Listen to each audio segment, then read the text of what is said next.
Donc bonsoir et bienvenue aux personnes que je n'ai pas croisées tout à l'heure. Donc cette soirée est dédiée à la prise de parole et pour vous en parler, donc, comme a dit Catherine, je vais prendre appui sur ce livre. D'accord ? Alors la prise de parole, avant d'entrer dans le vif du sujet, je vais quand même me présenter.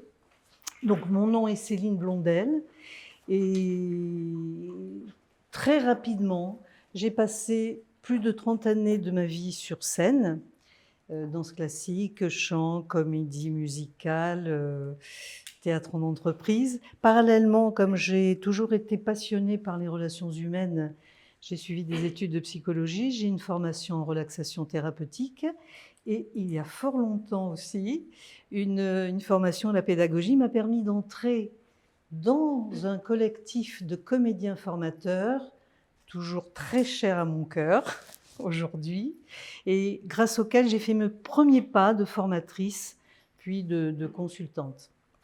Alors, ces deux expériences, la synthèse de ces deux expériences, eh bien, m'a amené tout naturellement à intervenir en entreprise, dans des secteurs d'activité bien divers, et au sein de grandes écoles, en utilisant comme outil pédagogique les techniques théâtrales associées aux bases théoriques de la communication interpersonnelle. Alors, arrivé à un certain âge, on ne peut pas tout dire, donc tout à l'heure, comme nous partagerons un moment d'échange et très convivial, j'aurai plaisir à répondre à toutes les questions que vous me poserez. D'accord ? Bien. Alors, la prise de parole, c'est une action qui nous concerne tous au quotidien. Hein, chacune à apprendre la parole. Je ne sais pas trop qui compose notre auditoire là ce soir. Est-ce qu'il y a des formateurs, peut-être des personnes dans les ressources humaines? Oui. Enseignants, étudiants. Responsable de formation, oui. Toujours est-il que prendre la parole, ça nous concerne tous au quotidien, dans n'importe quelle sphère, hein, privée, publique, professionnelle. Chacun, vous, moi, pour aller défendre ses droits auprès d'une administration, réclamer auprès de, je sais pas, un commerçant, etc. Nous avons tous à prendre la parole. Alors, cette action de prendre la parole, bien qu'elle soit commune et vraiment courante, elle crée des peurs. Nous sommes nombreux, paraît-il, enfin c'est même sûr, à avoir peur de prendre la parole. Est-ce que... Oui. Oui. Oui. Est-ce que parmi vous, il y a des personnes qui ont craint ou qui craignent encore de prendre la parole dans... Oui. Oui. Oui. Bah moi, c'est surtout pour mes parents, en fait. C'est devant vos parents? Ah oui. C'est très impressionnant dans la famille. Toutes les peurs viennent de là. Oui. Ouais. Mais il faut faire... vous savez, la psychanalyse, ça aide aussi. D'accord. Alors, savez-vous que cette peur qui est... Attendez, excusez-moi. Voilà. Ça, c'est G-Réseau. Cette peur qui est extrêmement répandue porte un très joli nom. Vous le connaissez peut-être? La glossophobie. La glossophobie, oui. Alors, un petit peu de culture. Glosso, du grec glossa, la langue, et phobie, du grec toujours phobos, la crainte. Voilà, la crainte de prendre la parole. C'est extrêmement fréquent. Qui est-ce qui est-ce qui a travaillé là-dessus, qui s'est dit, là, vraiment, il faut que je trouve le moyen d'avoir moins peur en parlant. Est-ce que vous avez des trucs? Vous avez des trucs? Respirer avant. Respirer, oui, ça, on va y revenir beaucoup. La respiration, c'est notre allié, notre grand allié. Oui? Dédramatiser aussi. Dédramatiser, bien sûr. Oui, oui, oui. Imaginer l'assemblée en sous-vêtements. Par exemple. Au théâtre, on propose même d'autres images qui seraient... C'est-à-dire? Oh, je vais éviter là ce soir. Donc, Alors, lorsque je parle de glossophobie, j'ai toujours en mémoire des souvenirs de personnes que j'accompagnais individuellement, et notamment une jeune femme brillante intellectuellement, à qui l'on proposait une promotion vraiment formidable pour elle, et qui s'apprêtait à refuser cette promotion, car, me disait-elle, le simple fait d'entrer dans une salle de réunion pour présenter un produit, j'ai l'impression d'entrer dans une arène et de faire un striptease. C'était violent, c'était douloureux, et elle perdait tous ses moyens. Alors tout le cortège des manifestations de fortes émotions, le cœur qui bat, la transpiration, enfin, plus rien voir autour de soi, etc. Hein. Donc ça, c'était terrible pour elle. Et bien que sous-tendu par des mots un peu moins violents, j'ai toujours entendu des personnes que j'accompagnais exprimer cette peur vraiment parfois tétanisante. Et alors il y a une expression qui revenait, que j'ai repérée, qui revenait très régulièrement, c'était, alors j'entre dans cette pièce et lorsque je me retrouve face à l'auditoire, c'est l'horreur. Et chacun disait, oui, lorsque je suis face à cet interlocuteur ou ce groupe, c'est pour moi, j'ai envie de fuir, quoi. D'accord ? Donc, je suppose que vous-même, vous avez entendu ou bien utilisé cette expression. Là, alors là, face à ce problème, je renonce. Là, je me suis trouvée face à un mur. Ça vous dit quelque chose, ça ? Oui. Ça veut dire que lorsqu'on est face à, on est devant un obstacle. Hein ? Donc ça revenait comme un leitmotiv. Alors que lorsqu'on prend la parole, parler, c'est communiquer. Communiquer, c'est être en lien. Si je considère que je suis face à vous, là, d'accord, ok, je suis face à vous, donc je mets un obstacle, je place un obstacle. Et ce lien-là, eh ben, il est entravé. Parfois, il est rompu, hein, lorsque la personne est vraiment qu'est-ce qu'ils vont me faire, hein ? Je suis un objet, là, exposé. C'est pas possible. Donc, puisque j'entendais régulièrement cette peur de se trouver face à, je propose systématiquement, comme règle numéro 1, de troquer cette idée pour celle de se trouver avec l'auditoire. Alors, je ne sais pas, ça vous parle, ça, spontanément ? Je voyais venir avec. Oui. Par contraste, justement. Face à. Sa perception. Tout à fait. Alors, être avec, ça n'est pas simplement une attitude mentale. Hein. Tiens, je décide, là, je me dis, je suis avec. Ok, c'est mental, mais c'est également corporel. Et nous allons le voir tout à l'heure, enfin dans quelques instants, avec et grâce aux techniques théâtrales. Parce que être avec, ça correspond à une attitude d'ouverture. Alors d'ouverture intellectuelle, hein. Ok, je suis avec vous, mais si j'arrive comme ça, je serai à moitié avec vous, quoi. Hein, je serai à moitié en ouverture. Hein ? Oui. Donc, règle numéro 1, c'est être avec. Puis alors, je vais vous dire tout de suite, là, comme on est en petit comité, c'est super agréable. Si jamais vous n'étiez pas d'accord ou en doute, etc., avec ce que je dis, n'hésitez pas. Hein. Voilà, pour que ce soit plus clair, vous ferez comme à l'école, vous levez un peu la main comme ça. Mais c'est formidable. Hein. On est là pour échanger, justement. D'accord ? Donc ça vous parle au départ ? Oui ? Très bien. Alors, le titre du livre, c'est « Prise de parole, joue-la comme au théâtre ». Est-ce que c'est une proposition qui vous questionne, qui vous interroge, qui je sais pas, qui vous titille? Qu'est-ce que ça vous interroge? D'accord. Alors c'est formidable que ça vous interroge, parce que moi, il y a très longtemps que ça m'interroge aussi.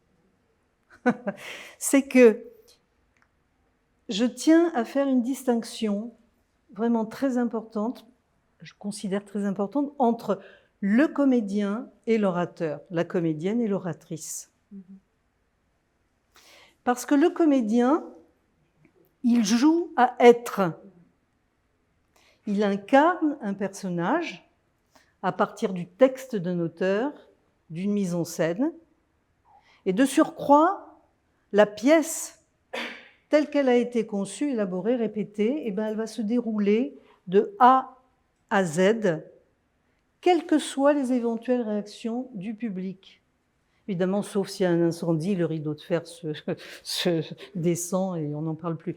Mais autrement, la pièce se déroule sans que un rire malvenu ou autre perturbe. Hein. Ça se déroulera ainsi. Donc, le comédien incarne un personnage. Alors que l'orateur, lui, il ne joue pas du tout à être. Enfin, ce que j'aime, là je vous livre ma conviction, c'est que ce que j'aime chez un orateur, c'est qu'il ne joue pas un personnage, c'est qu'il soit ce qu'il exprime. Il est ce qu'il exprime. Parce qu'il est, il s'exprime à partir de ses mots, à partir d'une mise en scène aussi, nous allons y revenir dans un instant. Et puis, il est, je vais vous dire ce qu'il est, voilà, le comédien.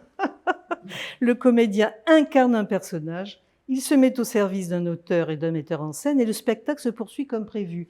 Et ce que j'allais vous dire, parce que là, vous avez vu, j'ai perdu un peu le fil. Eh bien, outre que l'orateur s'exprime à partir de ses mots et d'une mise en scène, je vais y revenir, il doit aussi, il a tout intérêt à prendre en compte les réactions éventuelles de l'auditoire. Non pas pour casser complètement le cadre, changer d'objectif, pas du tout, mais pour que ce cadre soit souple et que ce soit pris en compte, pour qu'il s'adapte. Et là aussi, nous le verrons, les techniques théâtrales aident énormément l'orateur ou l'oratrice. Est-ce que vous avez des remarques à faire sur ces deux points qui sont vraiment très importants, à mes yeux tout au moins? Oui? Des questions? Non? Pas forcément. Ok. Ça veut dire que l'orateur, l'oratrice, eh bien, lorsqu'il ou elle prend la parole, vous êtes, lorsque vous prenez la parole, vous êtes auteur, vous êtes metteur en scène et vous êtes acteur. Saviez-vous que vous cumuliez autant de talents? Oui? Non, je savais pas. Vous ne saviez pas. Et pourtant c'est cela. Toujours, ça dépend quand est-ce qu'on prend la parole. Si on est par exemple à l'école, on est pour auteur, parce que souvent si on récite une récitation ou des choses comme ça. Ah oui, bien sûr. On récite enfin, moi je sais que mon problème c'était à l'école, un gros problème. D'accord. Je me retrouvais au tableau, pourtant à la maison 10 minutes avant je disais, je connaissais tout par cœur. Et dès que j'arrivais devant la classe et qu'on me disait hop, donc là, tu viens au bureau, voilà, tu récites ou je t'interroge sur telle ou telle chose, la panique, oui. comme vous dites, transpiration, cœur qui bat, et c'était fichu. Dès qu'on disait mon nom, j'avais tout perdu. C'est bien pour cela qu'il faudrait privilégier les prises de parole, l'expression orale, dès le plus jeune âge à l'école. Ça changerait tout parce que le fait de parler, ça va éviter aussi la violence. Hein. Quand on ne peut pas parler, on est violent. Encore faut-il qu'à l'école, ils aient envie d'écouter ce que les enfants ont envie de dire. Parce que là, dans l'exemple, ils n'avaient pas tellement envie d'écouter, ils avaient juste envie d'avoir un résultat attendu dans un cadre très limité où il n'y a pas assez de liberté. Pas passer la parole. Tout à fait. Oui, alors, c'est juste, voilà. tout à fait. Alors là, on entrerait dans un autre débat. Hein. On entrerait dans un autre débat. Donc ça, c'est vraiment des qualités que vous allez pouvoir développer grâce notamment aux techniques de l'acteur. Et ces 3 facettes, auteur, metteur en scène, acteur, sont interdépendantes. Je reviens un instant sur metteur en scène. La mise en scène, parce que ça peut paraître un peu démesuré de parler de mise en scène pour un orateur. Là, par exemple, oui, je fais attention au micro, ça fait partie de la mise en scène. Je suis filmée. Ça va, ça tient. Bon. Au théâtre, la mise en scène, le metteur en scène ou la metteuse en scène, eh bien, elle prévoit dans un cadre donné, dans cet espace, elle conçoit, elle imagine un décor, des lumières, des sons, parfois des projections, les déplacements des comédiens les uns par rapport aux autres, des accessoires, des costumes, des maquillages. Ok. Alors, ici, évidemment, j'arrive pas avec mon costume maquillé, etc. N'empêche que est-ce qu'il y a des formateurs parmi vous? Oui, oui. Alors admettons, mais c'est valable pour chacun d'entre nous, hein, on puise dans ce qui correspond à nos interventions. Mais en tant que formateur, peut-être à un moment donné, en fonction du cadre matériel et humain, les participants, l'objectif, l'espace qui vous est attribué, eh bien peut-être allez-vous avoir envie de former des petits groupes, de vous déplacer entre ces groupes, ou peut-être dans un espace plus large, serez-vous derrière votre pupitre, je ne sais pas, dans un amphithéâtre ou bien dans un château. Ça m'est arrivé d'avoir la chance d'intervenir dans des châteaux. Voilà. Donc tout cela fait partie de votre mise en scène. Du décor, bien sûr. Peut-être allez-vous demander à un technicien de choisir tel ou tel micro, d'allumer la salle à un moment donné, de l'éteindre à votre signe. Peut-être allez-vous demander un micro. Et quel type de micro? Et puis peut-être également, ça je le conseille fortement, peut-être allez-vous penser également à votre tenue vestimentaire. Pour le grand oral notamment, moi je dis ça aux jeunes, hein, ne venez pas avec des bracelets qui font du bruit, les mèches qui vont devant les yeux, voilà. Et choisissez une tenue vestimentaire dans laquelle vous vous sentez bien. Ça fait partie de la mise en scène. Peut-être en tant que formateur, vous allez demander, vous allez solliciter le témoignage d'une personne. Peut-être allez-vous projeter des slides. Tout ça fait partie de la mise en scène. D'accord ? Donc ces 3 facettes sont interdépendantes. Quelle qualité appréciez-vous comme ça? En général, chez un orateur, une oratrice. Le vocabulaire. Les silences quand vous faites. Oui. La diction. Là, pardon. La diction. Parce que certains parlent, on ne comprend rien de ce qu'ils disent et n'articulent pas suffisamment. Oui. L'empathie. L'empathie. On va dire un charisme, c'est-à-dire qu'il emmène le public justement à entrer dans ce qu'il dit. D'accord. D'accord. La tonalité, il parle, si c'est un ton monotone, il y a D'accord. Ok. La concision. La concision.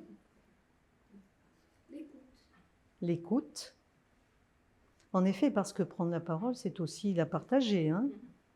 C'est pas je parle, écoutez-moi, et puis basta. Hein.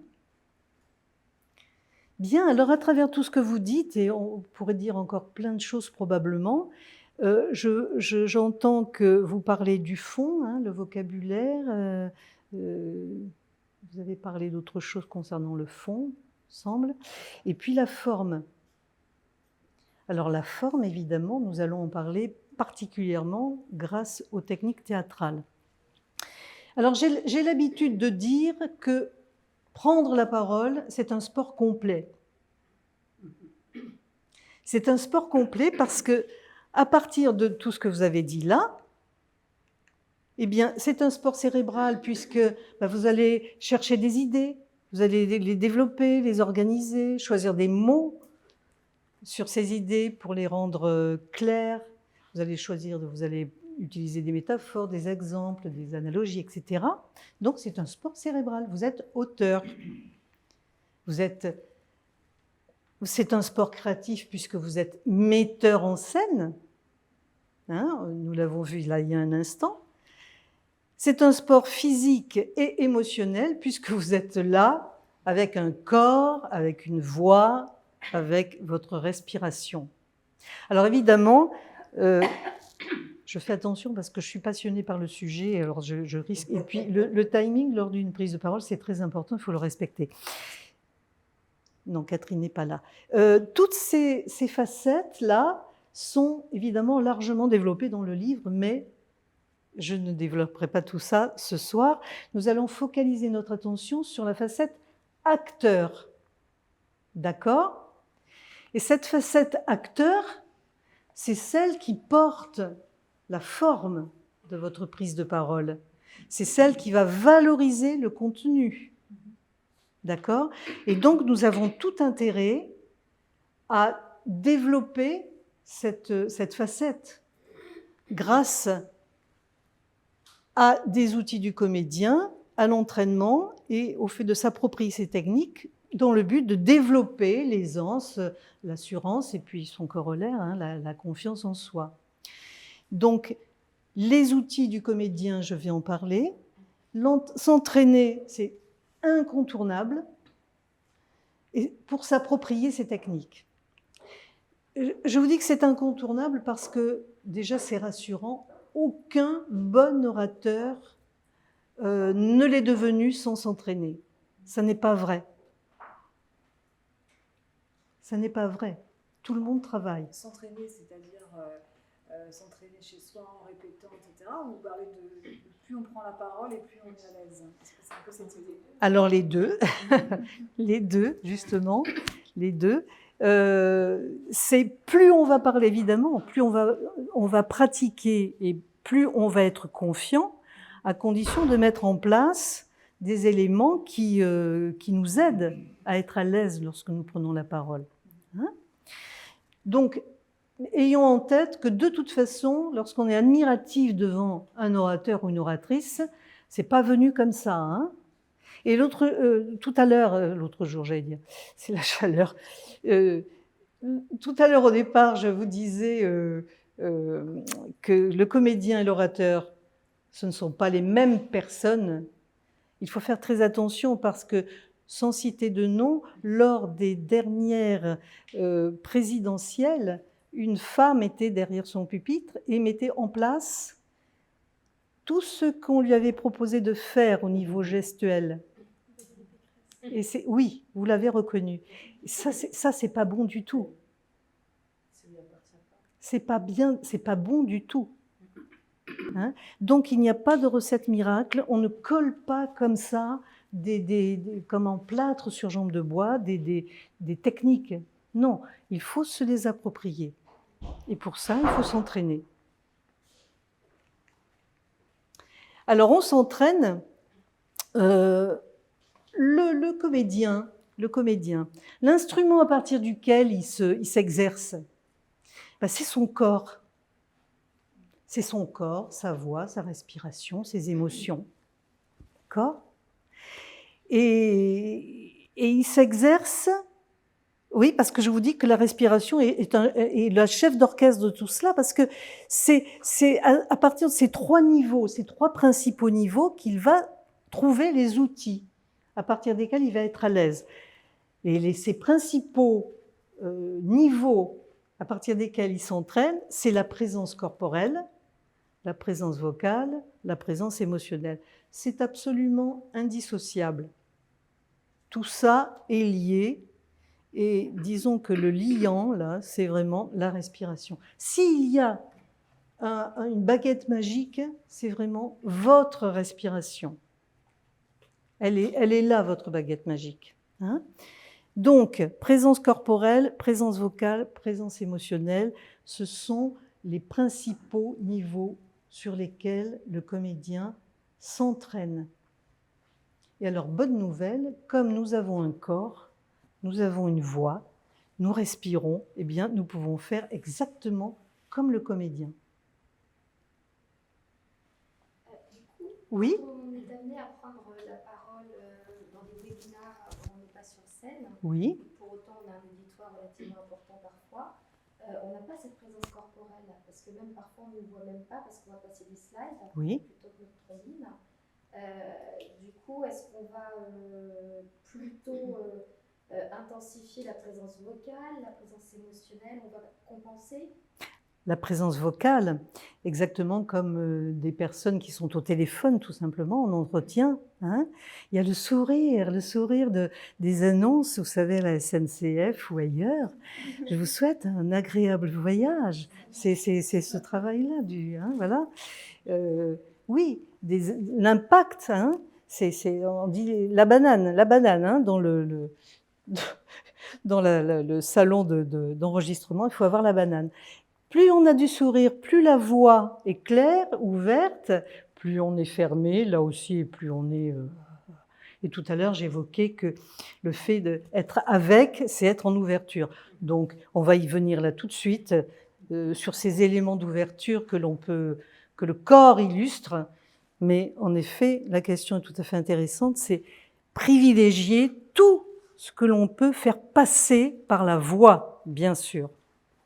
Mais tout ça est indissociable parce que c'est très amusant ce qui se passe. Pardon, je vais juste vous donner un exemple. Faites-le chez vous, un exemple. Vous devez téléphoner à quelqu'un pour réclamer quelque chose. Hein. Si jamais vous mettez comme ça, votre voix, elle ne va pas du tout sortir de la même manière. Pas du tout. Pas du tout. Si vraiment vous voulez être là, au top, votre voix, elle va passer un message. Et là, vous allez devoir, dans votre posture, trouver la verticalité qui va faire passer dans vos paramètres vocaux ce que vous avez vraiment à dire. Si vous êtes comme ça, pareil, ça ne passera pas. Tout est inscrit dans le corps. Et tout ce qui s'inscrit dans le corps, eh bien, se propage au niveau de la voix, au niveau des émotions. C'est très, très important. Donc, vous pouvez passer la même conviction en étant même invisible. D'accord ? Alors, la présence corporelle. Le premier, je vais peut-être dépasser un peu. Bon, le premier niveau, la présence corporelle. Alors encore une fois, hein, si tout à l'heure je m'étais présentée devant vous en arrivant comme ça, peut-être je vous passais un message, alors peut-être vous vous seriez dit ouh là, elle va pas bien, ou alors elle n'a pas vraiment envie d'être là, ou elle s'est trompée de lieu. Voilà. Bon, mais l'orateur ou l'oratrice aurait pu aussi arriver comme ça. Hein? Alors là, elle était sûre d'elle, hein? Mais non. C'était une fausse affirmation, ça. Hein?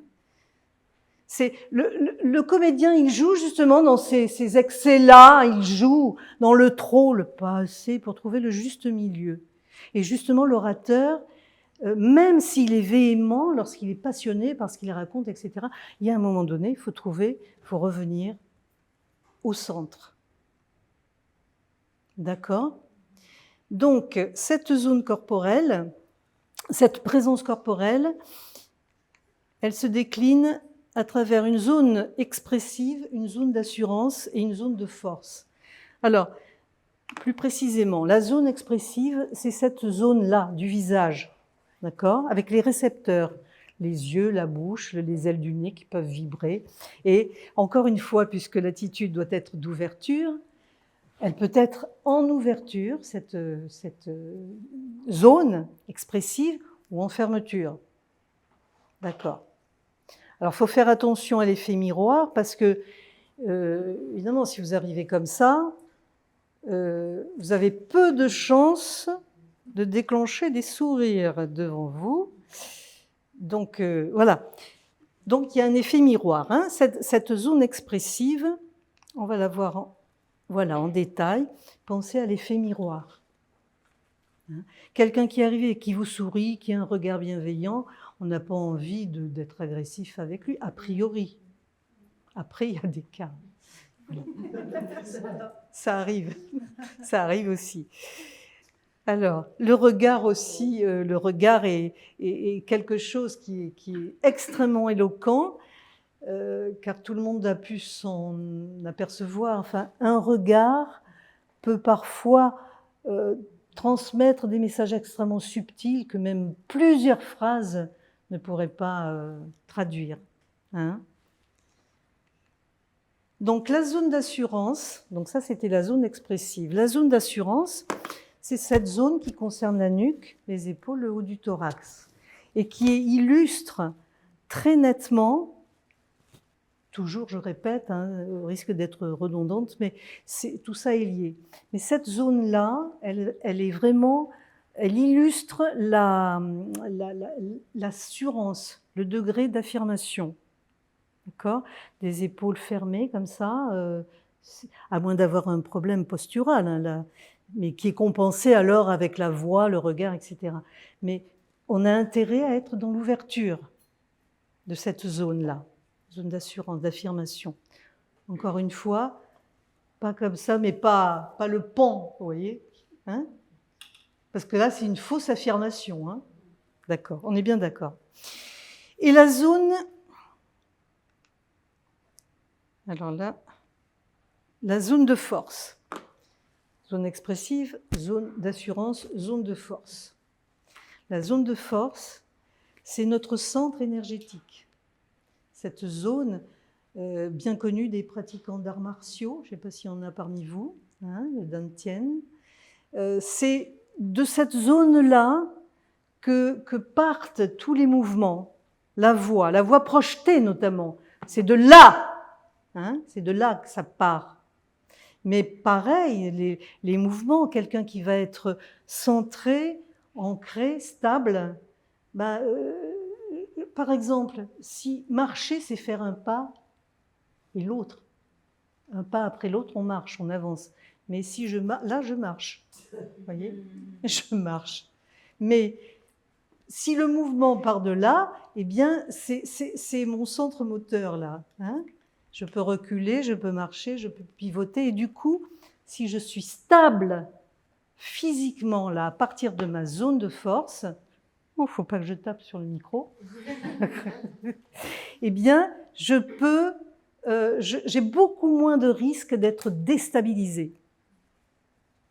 Gardez en tête que plus on est stable physiquement, et moins on peut être déstabilisé mentalement. Mais pas tout voir ce soir.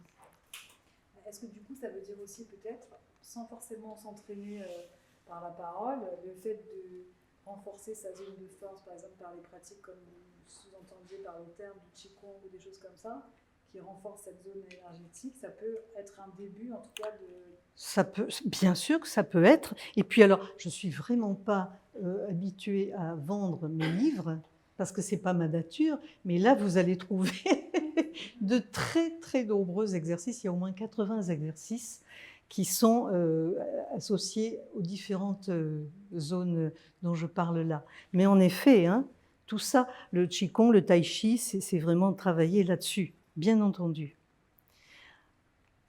Alors la présence vocale, extrêmement important, hein, parce que la voix, à un moment donné, lorsque nous arrivons, elle reflète l'état intérieur dans lequel nous nous trouvons, à un instant T.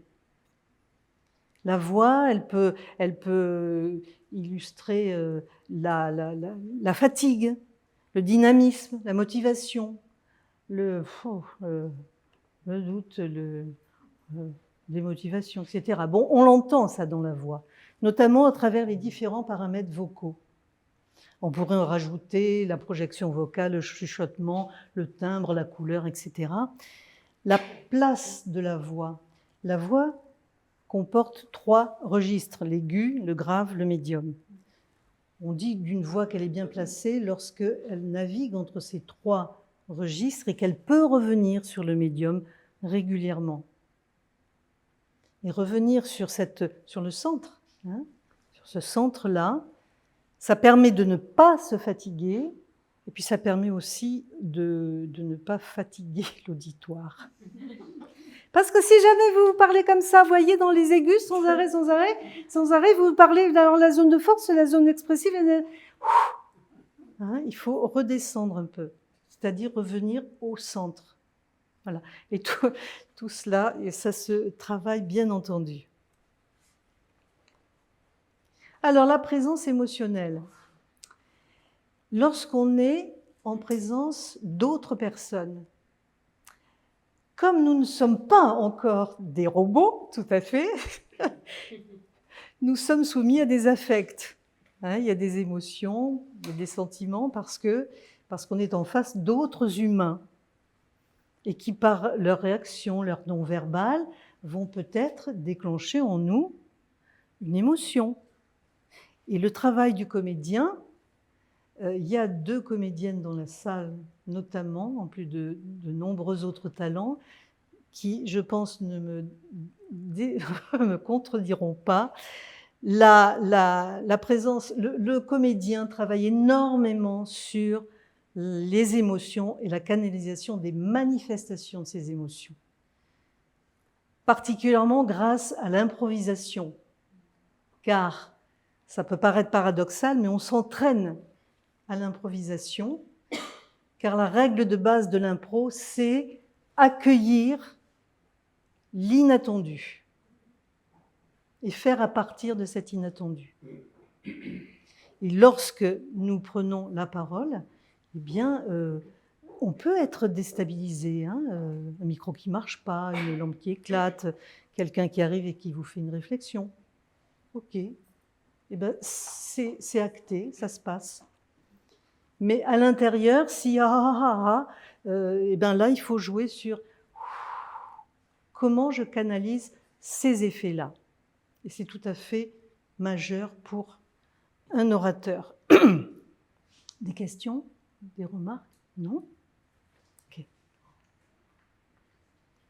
Alors, à partir du moment où vous savez, vous vous êtes approprié tout cela, vous vous êtes approprié ces techniques de manière à ce que ce soit un réflexe. C'est une seconde nature. Hein? Eh bien, avant de prendre la parole, vous pouvez canaliser les effets du trac, parce qu'avoir le trac, c'est tout à fait normal. C'est même bon signe, parce que ça prouve que vous avez envie d'être là. Vous avez un intérêt à être là, vous avez envie de transmettre. D'accord? Donc, alors la règle, là, vraiment, testez-le chez vous, habituez-vous à souffler. Vraiment, en toute conscience, souffler, c'est-à-dire vous faites descendre. Oh. J'ai même un truc, je vais vous le dire, il n'est pas noté là, mais il faut s'entraîner en disant « je m'en fous ». Et on prolonge le « fou ». Mais consciemment, on est vraiment dans la sensation. Ça marche vraiment. Testez, ne me croyez pas, testez-le. Donc avant la prise, mais juste avant, hein, c'est comme le comédien qui va entrer en scène, juste avant. Puisque je le rappelle, les techniques, vous vous les êtes appropriées puisque vous vous êtes entraîné en amont. C'est pas au moment où vous prenez la parole où vous devez faire comme Valérie Pécresse et dire « Ah mais là, il faut que je mette mon bras là, c'est trop tard. » Hein, c'est vous vous êtes entraîné et là, juste avant d'entrer en scène ou dans la salle, vous soufflez. Et pendant la prise de parole, eh ben, la respiration aussi, c'est-à-dire vous laissez le lien se créer. D'accord ? Je me rends compte que je n'ai pas suffisamment parlé de la voix, mais sachez que la voix, j'y reviens un tout petit peu comme ça. De toute façon, tout est lié, heureusement pour moi. C'est que la voix, ça vous permet de capter, de maintenir l'attention de l'auditoire. Et ça vous permet aussi de considérer l'auditoire comme des voyageurs que vous invitez à faire voilà, que vous les invitez à un voyage. Il faut que le paysage ait du relief, des couleurs, du rythme. Sinon, on s'endort. J'espère que ce n'est pas le cas, mais bon. D'accord? Bon, là, si je rajoute quelque chose là au niveau de avant, parce que le comédien dans les coulisses, évidemment, il souffle, mais il y en a, selon la nature, le tempérament, qui ont besoin de sauter, de crier, de bouger, voilà, c'est un peu un asile à ciel ouvert hein, dans les coulisses d'un théâtre. Mais il faut vraiment souffler, voilà. Donc voilà. Et une fois que vous savez faire tout ça,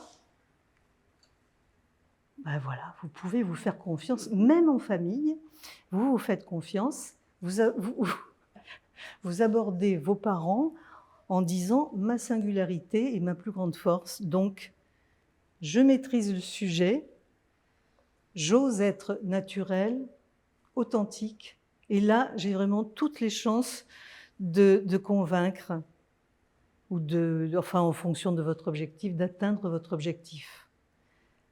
Pas besoin de tricher, vous vous êtes approprié des techniques d'acteurs, celles qui sont au service de votre propre nature. Si on triche, on est rattrapé hein, à un moment donné. Donc, à la fin de votre prise de parole aussi, selon oui, on souffle bien. Vous avez eu chaud peut-être, ou alors voilà, selon ce dont vous avez parlé, le message, etc. Admettons que vous ayez, je sais pas, parlé de quelque chose de très sérieux, de très douloureux, etc. Donc vous étiez dans cette dynamique-là, si j'ose dire, de tension, de dureté. Voilà. Attendez d'être dans les coulisses avant de faire « Ah, ça a marché hein !» Voilà. Vous gardez la même dynamique jusque dans vos coulisses. C'est ce que fait le comédien. OK ? Alors, pour conclure, la règle numéro 1 pour faire fuir définitivement la glossophobie, c'est se sentir avec l'auditoire. Hein ? Pour renforcer ce que je nomme le trio gagnant, aisance, assurance, confiance en soi, eh bien, vous vous entraînez de manière à vous approprier ces techniques. D'accord ? Et rappelez-vous que le jeu est très sérieux, car l'entraînement du comédien associe le jeu et la rigueur. Il n'y a rien de plus rigoureux que l'entraînement du comédien. Voilà. Eh bien, vous pouvez la jouer comme au théâtre après avoir... Voilà. Je vous remercie beaucoup.